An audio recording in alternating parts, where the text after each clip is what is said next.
Assalamualaikum warahmatullahi wabarakatuh. Hari ini kita akan membahas tentang laporan audit. Nah, kemarin pada saat kita membahas konsep dasar audit, kita kan bahas tentang hal-hal dasar tentang audit ya. Nah, sekarang kita lihat hasil akhir dari audit itu apa. Nah, jadi hasil akhir dari audit itu adalah sebuah laporan audit.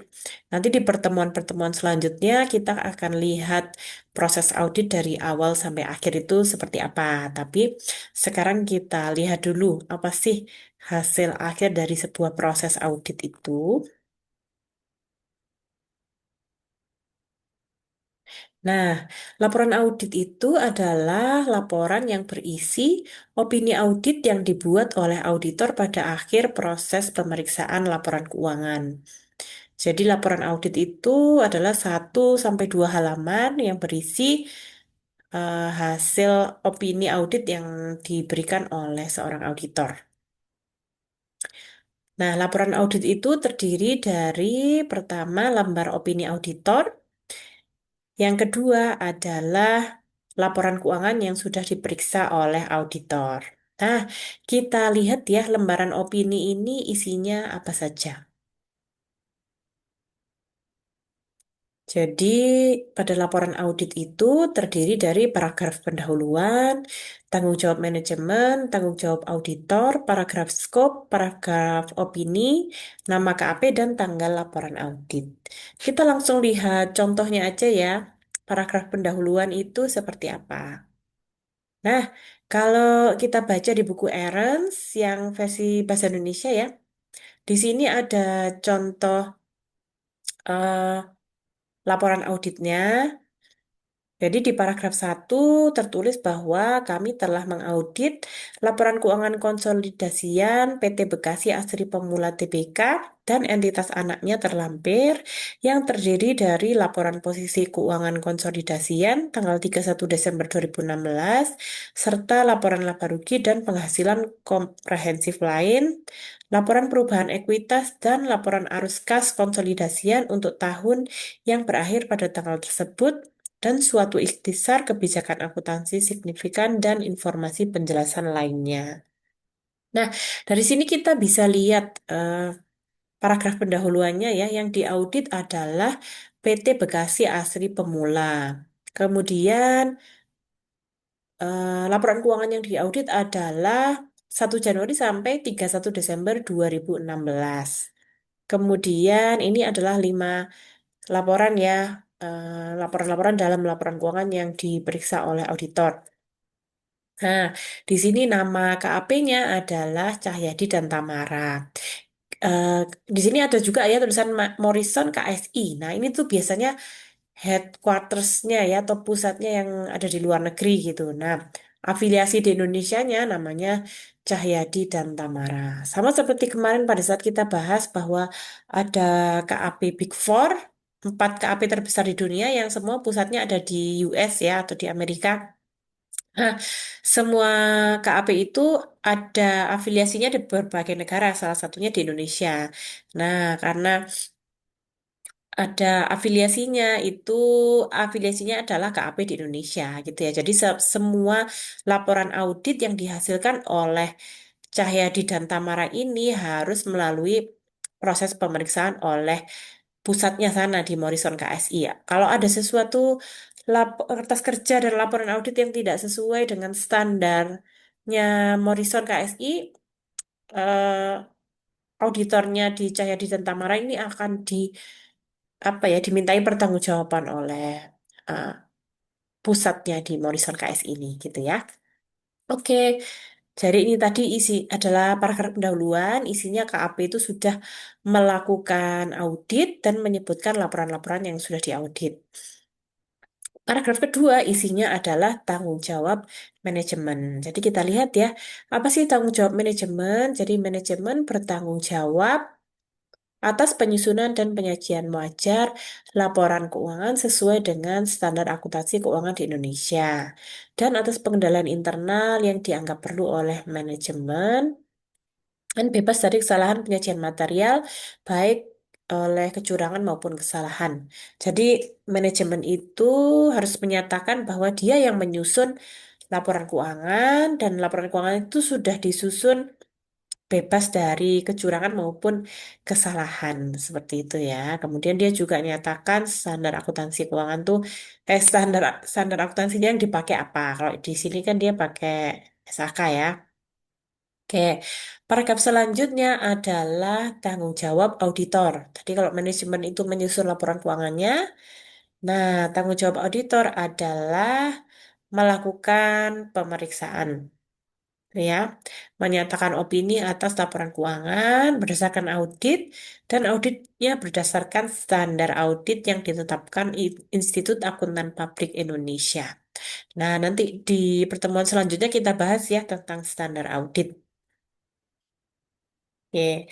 Kemudian selanjutnya setelah tanggung jawab auditor adalah paragraf scope. Jadi paragraf scope itu isinya apa saja yang dilakukan oleh auditor pada proses audit tersebut. Jadi di sini dilaksanakan prosedur untuk memperoleh bukti audit, terus penilaian atas resiko dan sebagainya ya diceritakan. Kemudian kami yakin bukti audit yang sudah diperoleh cukup dan tepat. Oke, kemudian selanjutnya adalah paragraf opini. Ini paragraf terakhir ya. Jadi, menurut opini kami, laporan keuangan konsolidasi yang terlampir menyajikan secara wajar dalam semua hal yang material. Nah, berarti ini opini yang diperoleh perusahaan adalah wajar tanpa pengecualian ya dalam semua hal yang material. Nah, kita bisa lihat di sini nama auditor yang tanda tangan adalah David Pranata Wangsyah. Jadi ini pasti partnernya ya. Em, Kemarin kan kita bahas ya, kalau di KAP itu posisi paling tinggi adalah partner. Nah, partner itu tugasnya adalah yang tanda tangan di laporan audit seperti ini. Jadi, dia tanggung jawabnya paling besar. Kalau misalnya opini yang diberikan tidak sesuai, yang paling bertanggung jawab adalah si partnernya ini. Itu ya.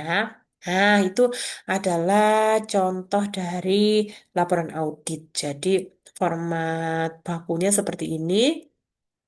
Bisa ditambah kalimatnya bisa mungkin tidak sama ya, tapi pada intinya harus memuat hal-hal berikut. Nah, apa saja sih jenis opini audit? Tadi kalau yang ini kan tadi laporan keuangan menyajikan secara wajar dalam semua hal yang material ya, atau wajar tanpa syarat atau tanpa pengecualian. Nah, itu artinya sama, cuman menggunakan kata-kata yang berbeda. Kalau dari kalau bahasa Inggrisnya namanya unqualified atau unmodified opinion. Nah, op- opini ini diberikan apabila tidak ada ketidaksesuaian dengan prinsip akuntansi berlaku umum ya. Jadi semua akun-akun dalam laporan keuangan itu sudah sesuai dengan prinsip akuntansi berlaku umum dan juga tidak ada ketidakpastian yang luar biasa. Ketidakpastian itu misalnya jika perusahaan itu menghadapi kasus hukum, terus dia ada kemungkinan dia akan kalah dan membayar sejumlah uang. Nah, itu artinya ada ketidakpastian ya ketika proses hukumnya masih berlangsung. Tapi kalau tidak ada kejadian-kejadian itu, ya berarti laporan keuangannya sudah sesuai dengan prinsip akuntansi. Nah, itu bisa diberikan wajar tanpa syarat. Jadi semua perusahaan, semua organisasi pasti mengharapkan opini yang ini ya, wajar tanpa syarat ini.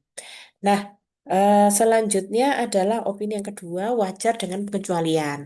Kalau wajar dengan pengecualian atau qualified ini, Em, semua laporan keuangan sudah sesuai kecuali untuk satu akun tertentu gitu ya. Jadi misalnya semua laporan keuangan sudah sesuai kecuali untuk akun aset tetap atau misalnya untuk akun persediaan. Karena ada suatu hal ya, misalnya auditor menemukan kesalahan pada akun persediaan, terus dia komunikasikan dengan manajemen, ternyata manajemen tidak mau membetulkan tuh. Nah, berarti biasanya auditor itu mengeluarkan opini ini qualified. Ini setelah laporan keuangan saya periksa, semua sudah sesuai kecuali untuk akun apa gitu ya.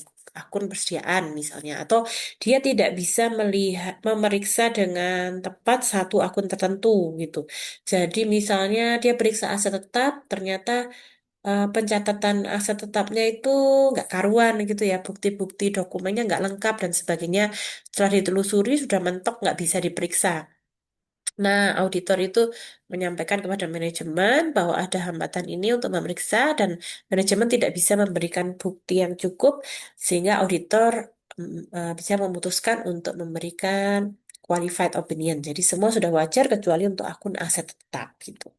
Nah, itu hanya satu akun ya yang dikecualikan. Kalau misalnya akunnya yang tidak sesuai itu dua atau lebih dan dampaknya besar terhadap laporan keuangan, auditor itu bisa memberikan opini tidak wajar atau disclaimer. Nah, apa bedanya tidak wajar dengan disclaimer? Kalau tidak wajar atau adverse ini kalau auditor itu dia sudah memeriksa semua laporan keuangan dan menemukan dengan akurat kalau ada sebuah ketidaksesuaian yang nilainya material. Nah, setelah didiskusikan dengan manajemen, manajemen pun tidak mau merevisi gitu. Dia bersikukuh laporan keuangannya sudah betul gitu. Nah, auditor bisa mengeluarkan opini tidak wajar. Tapi misalnya auditor itu tidak bisa memeriksa, misalnya eh, auditor tidak independen gitu ya, dia punya saham di situ, wah ini nggak bisa nih dikasih opini karena ternyata salah satu auditor itu tidak independen. Nah, auditor harus memberikan disclaimer. Atau misalnya dia memeriksa barang-barang di gudang, tapi nggak dikasih akses, terus mau minta dokumen faktur-faktur juga nggak ada semua. Nah, di sini kan auditor tidak bisa yakin ya ada kesalahan atau sudah benar. Nah, kalau seperti ini, maka auditor itu akan menolak memberi pendapat gitu. Kemudian di sini ada penjelasan auditor ragu atas kewajaran laporan keuangan karena SPI buruk. Nah, SPI ini kan belum kita bahas ya, kita akan bahas di pertemuan selanjutnya. Jadi, SPI itu intinya apa ya, sistem di perusahaan itu buruk gitu sehingga auditor itu tidak bisa memeriksa dengan tepat semua bukti dokumen dan transaksi itu tidak bisa diperiksa kebenarannya seperti itu. Tuh jadi auditor akan memberikan disclaimer. Nah, tadi itu kan ada 4 jenis opini ya, tapi kalau kita baca di buku Eren sebetulnya ada 5. Jadi tadi kan yang 4 kan unmodified, qualified, adverse, sama disclaimer ya. Nah, ada satu tambahan lagi, yaitu unmodified, sama dengan ini, tapi ada satu paragraf penjelasan. Jadi, kalau ada informasi yang dirasa penting oleh auditor diketahui oleh masyarakat atau investor pembaca laporan keuangan, maka dia akan berikan standar unmodified, tapi dengan tambahan paragraf. Jadi, seperti ini tadi contohnya ya. Kalau ini kan opininya wajar tanpa pengecualian. Kalau ada tambahan paragraf penjelasan, berarti di sini nanti akan ada satu paragraf lagi yang menjelaskan kondisi tertentu yang harus diketahui oleh masyarakat dan investor. Gitu. Misalnya, eh, perusahaan ini diragukan going concern-nya karena mengalami penurunan penjualan. Terus, habis itu ada banyak piutang tidak tertagih, gitu. Sehingga auditor tidak bisa memastikan keberlangsungan usahanya dalam 5 tahun ke depan, misalnya gitu ya. Oke, nah di buku Ernst juga disebutkan nih contoh-contoh kondisi dan opini yang diberikan. Jadi misalnya yang atas ini prinsip akuntansi itu tidak diterapkan secara konsisten gitu. Nah, misalnya ada pencatatan persediaan tahun lalu pakai metode average, tahun ini pakai FIFO gitu. Kan ada perubahan ya. Nah, kemudian auditor itu harus memeriksa, nih harusnya kalau pakai average ya konsisten nih pakai average, tapi ini kok berubah-berubah.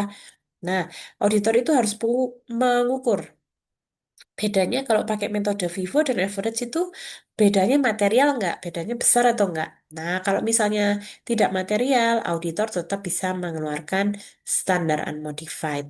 Tapi kalau bedanya jauh dan dampaknya besar gitu, eh, auditor bisa memberikan unmodified opinion with explanatory paragraph. Jadi ada paragraf penjelasan tambahan gitu ya. Karena kan sebetulnya pencatatannya sudah benar, hanya saja tidak konsisten gitu. Itu ya. Dan ini kejadian-kejadian lain. Nanti silahkan dibaca-baca. Nah, di sini ada soal kasus ya, silakan dikerjakan. Jadi tadi kita sudah bahas ada beberapa opini. Tadi opininya ada 4 ya, tapi jenis laporan auditnya ada 5 karena ada satu tambahan unmodified tapi dengan tambahan paragraf. Pada masing-masing situasi di bawah ini, berikan opini audit yang paling sesuai serta jelaskan mengapa Anda memberi opini tersebut. Nah, di sini ada 4 soal ya. Soalnya dalam bahasa Inggris saya ambil dari buku Aaron's. Silahkan dipilih dalam masing-masing kejadian ini opini apa yang sesuai dan alasannya kenapa. Jadi kita lihat contoh nomor 1 ya. A number of frozen yogurt stores have opened in the last few years, and your client, Yogurtland, has experienced a noticeable decline in customer traffic over the past several months that cause you to have substantial doubt about Yogurtland ability to continue as a going concern. Jadi, kalian semua itu sebagai auditor ya, dan punya satu klien namanya Yogurtland. Nah, dia itu jualan yogurt beku. Nah, ternyata ada beberapa toko sejenis yang juga menjual yogurt beku, sehingga klien Anda itu mengalami penurunan pelanggan. Nah, Anda sebagai auditor itu ragu apakah Yogurtland itu bisa melanjutkan usahanya dalam beberapa tahun ke depan. Nah, opini apa yang kalian berikan untuk Yogurtland ini? Silahkan dipilih dari 5 pilihan ini, kemudian jelaskan alasannya. Itu ya. Nah, sama dengan nomor 2, 3, dan 4. Jadi, seperti itu penjelasan singkat tentang laporan audit dan opini. Latihan soal ini diberikan supaya lebih memahami ya kira-kira bedanya apa untuk masing-masing opini ini. Jadi, untuk setiap mahasiswa itu jawabannya bisa berbeda-beda ya, karena kasusnya hanya singkat gini, jadi tergantung dari alasannya. Ini bisa lebih dari satu opini nih, atau jawabannya berbeda-beda tergantung dengan alasan yang disampaikan. Gitu. Nah, silakan dikerjakan. Nanti kita akan bahas jawabannya di pertemuan selanjutnya di kelas. Baik, semoga bisa dipahami.